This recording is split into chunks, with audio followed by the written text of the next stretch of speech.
گویہ تھا، وہ ایک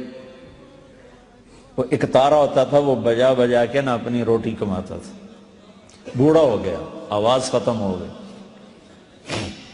فاقہ آ گیا، تو گانا بجانا کوئی اچھا کام تو ہے نہیں، تو گیا جنت البقیع میں،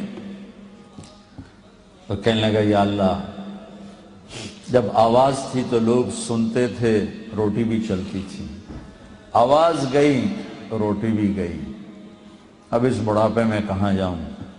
اللہ کو میرے رزق کا انتظام فرما، مجھے معاف فرما۔ عمر رضی اللہ عنہ مسجد میں سوئے ہوئے تھے، ان کو خواب میں آواز آئی، میرا ایک بندہ جنت البقیع میں مجھے پکار رہا ہے۔ کس کو آواز آئی؟ عمر۔ کس کے بارے میں؟ گانے والا۔ عمر رضی اللہ عنہ ننگے پاؤں دوڑے، ننگے سر، پتہ نہیں کون ابدال بیٹھا ہے وہاں پکارنے والا، جو دوڑے ہوئے اندر آئے تو قدموں کی آہٹ، تو وہ گویے کی نظر پڑی، عمر آ رہے ہو، ننگے سر ننگے پاؤں، نہ گلا بھی آج میری خیر نہیں۔ وہ اٹھ کے دوڑنے لگا، تو اس نے کہا ٹھہرو ٹھہرو ٹھہرو ٹھہرو، میں خود نہیں آیا ہوں، مجھے بھیجا گیا ہے۔ کہ کس نے بھیجا ہے؟ کہ جسے پکار رہے ہو اسی نے بھیجا۔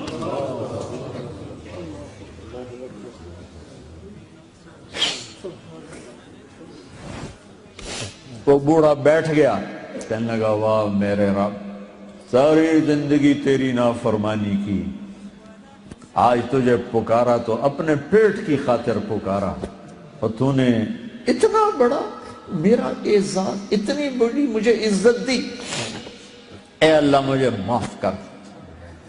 اس کی چیخ نکلی اور مر گئی۔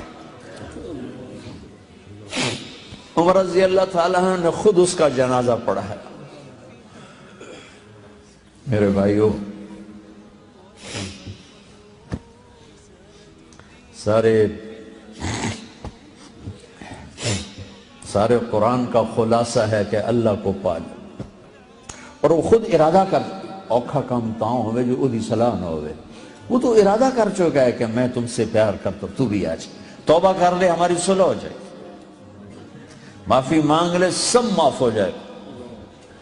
اور اتنا کھلا میدان دیا ہے۔ میرے تمہارے تو گناہ ہی تھوڑے سے، کہتا ہے لو بلغ الذنوب عنان السماء، میرا بندہ اتنے گناہ کر، میری بندی اتنے گناہ کر کے آسمان کی چھت کو لگا دی، ہے کسی دا اتنا حوصلہ؟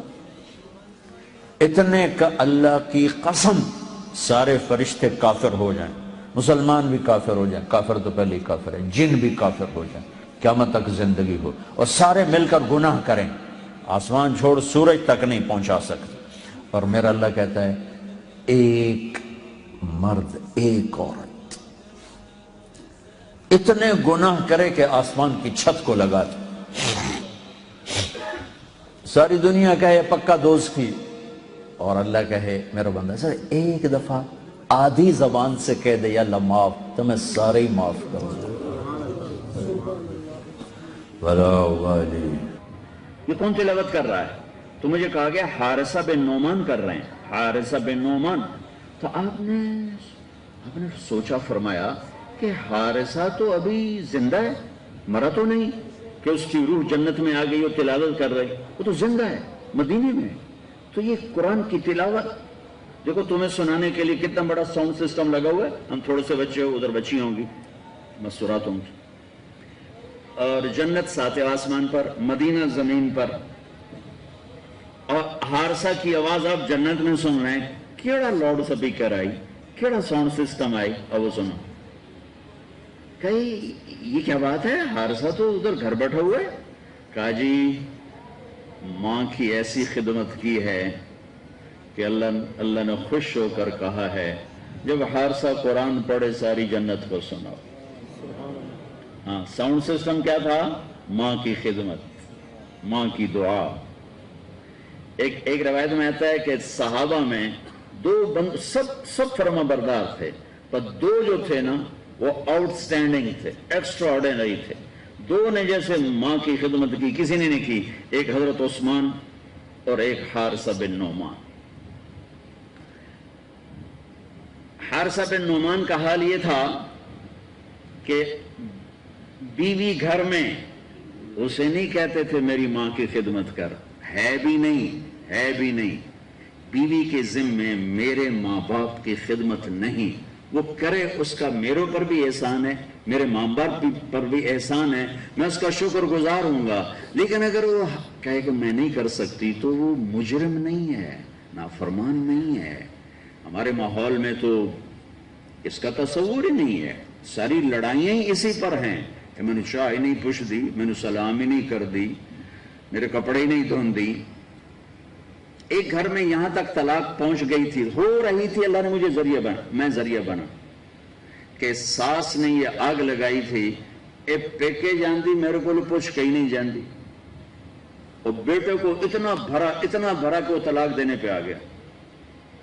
میرا چونکہ تعلق واسطہ تھا، میں کہا وہ تیرے کو پوچھ کے جاندی ہے؟ میں کہا جی جاندی.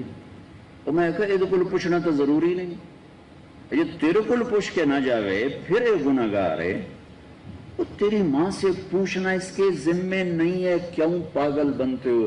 ارے اللہ کے واسطے دین پڑھو. تم نے صرف تسبیح پھیرنے کو اسلام سمجھا ہے، نمازیں پڑھنے کو اسلام سمجھا ہے. یہ تو 2 گھنٹے کا کام ہے نماز پڑھنا. پوری زندگی سیکھو بچے، تمہاری شادیاں ہونے والی ہیں، اور ہمارا سسرالی معاشرہ بہت ظالم ہے. میں درد سے بولتا ہوں، اسی ملک میں رہتا ہوں، اپنے خاندان میں دیکھتا ہوں، باہر دیکھتا ہوں، پھر کہانیاں سنتا ہوں، فون سنتا ہوں. اب تو سننے چھوڑ دیے، میرا کلیجہ پھٹ گیا. میں کسی کے آنسو کہاں جا کے پوچھوں.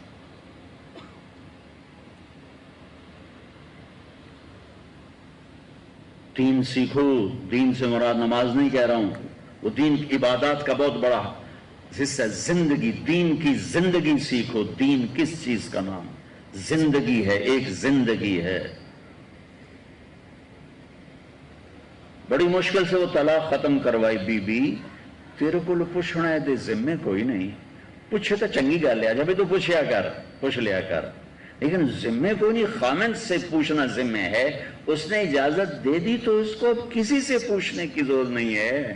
لیکن یہ میرے معاشرے کا ظلم ہے. ایک عورت جب ماں ہوتی ہے تو اس کے روئیں سے محبت کے چشمے پھوٹتے ہیں. جب وہ ساس بنتی ہے تو میں درد سے کہہ رہا ہوں، طنز سے نہیں، درد سے. مجھے درد ہے، مجھے اس کا بھی درد ہے کہ اگر یہ میری بہن اس حال میں مر گئی تو اس کی نمازیں اس کو آگ سے بچا نہیں سکیں گی. تو اس کے روئیں سے آگ نکلنا شروع ہو جاتی، نفرت بھر جاتی. ایسا کیوں ہے؟ حارثہ بن نعمان کی تلاوت جنت میں کیسے پہنچی؟ بیوی سے نہیں کہتے تھے میری ماں دی روٹی پکا، میری ماں دا سالن. خود بناتے تھے، خود بناتے تھے. ماں کا سالن بھی، ماں کے لیے سالن بھی، ماں کے لیے روٹی بھی. اچھا پھر یہ نہیں کہتے تھے اماں جی آ کھا، اس کے سامنے بیٹھ کے نوالے توڑ کے ماں کو خود کھلاتے تھے.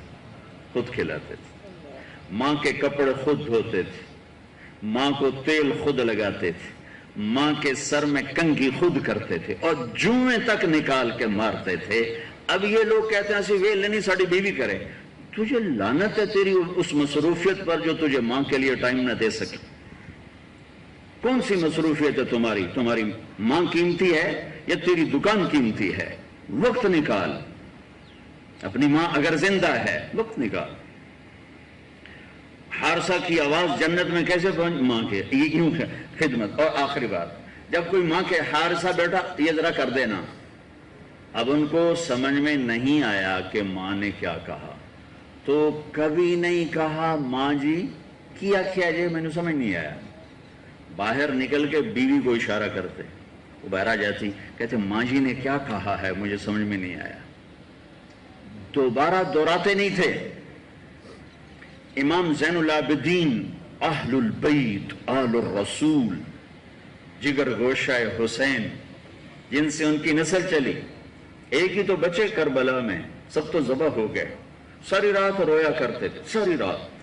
ایک دن ان کے خادم نے کہا حضرت اللہ نے آپ کو بہت رزق بھی دیا، عزت بھی، بادشاہی بھی، دین کی بھی دنیا، اب کیوں ساری رات روتے ہیں؟ تو پھر رونے لگے. کہا میرے دوست، یعقوب علیہ السلام کا ایک بیٹا گم ہوا تھا، یوسف، اور وہ بھی مل گیا تھا. تو 40 سال رو رو رو رو ان کی آنکھیں ختم ہو گئی. مجھے کہتے ہو میں کیوں روتا ہوں؟ میں نے اپنے سارے گھر کو اپنی آنکھوں کے سامنے ذبح ہوتے دیکھا ہے، ان کے سروں کو نیزوں پہ چڑھتے دیکھا ہے. میرے بھائی، میرے چاچے، میرے باپ سب نیزوں پہ پیچھے ہوئے. میں کیسے نہ رہوں؟ یہ ماں کے ساتھ بیٹھ کے کھانا نہیں کھاتے تھے. بڑے عیب کی بات ہے عرب میں الگ الگ پلیٹوں میں کھانا کھانا. یہ ہمارے اجمیوں کا رواج ہے، اپنی پلیٹ چاہو تو وچ پاؤ. وہ کٹھے کھاتے ہیں. تو کسی نے کہا حضرت آپ ماں کی ویسے تو اتنی خدمت کرتے ہیں، ان کے ساتھ بیٹھ کے کھانا کیوں نہیں کھاتے؟ کہ مجھے ڈر لگتا ہے کہ کوئی ایسی بوٹی نہ اٹھا لوں جس پر میری ماں کی نظر پڑ چکی ہو اور میں اٹھا کے گناہگار نہ ہو جاؤں. میں اس لیے ماں کے ساتھ کھانا نہیں کھاتا کہ کہیں میرا